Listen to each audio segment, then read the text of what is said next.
ಸನ್ಮಾನ್ಯ ಶ್ರೀ ಅರವಿಂದ್ ಕುಮಾರ್ ಅವರು ಮತ್ತೆ ಒಂದು ನಾಣ್ಯದ 2 ಮುಖಗಳಂತೆ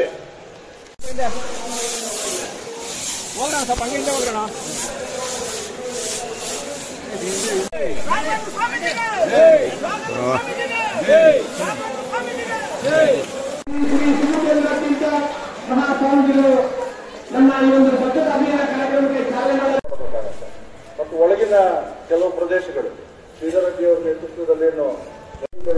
ಇವತ್ತು ಬೇರೆ ಕಡೆ ತೋರಿಸಿದಾರೋ ಅದನ್ನ ಆ ಕೆಲಸಗಳನ್ನ నాಳೆ ఈ రోజు మంత్రాలయ క్షేత్రంలో బెంగళూరు మహాదేవపుర క్షేత్రం నుండి ఇచ్చేసినటువంటి జనప్రియ నాయకులు మా మఠం పరమ భక్తులైనటువంటి శ్రీయుత అరవింద్ నింబావళి గారు మరియు దాదాపుగా 1200 మందికి పైగా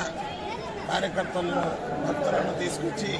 స్వచ్ఛ మంత్రాలయ కార్యక్రమాన్ని ఈరోజు మరియు రేపు 2 రోజుల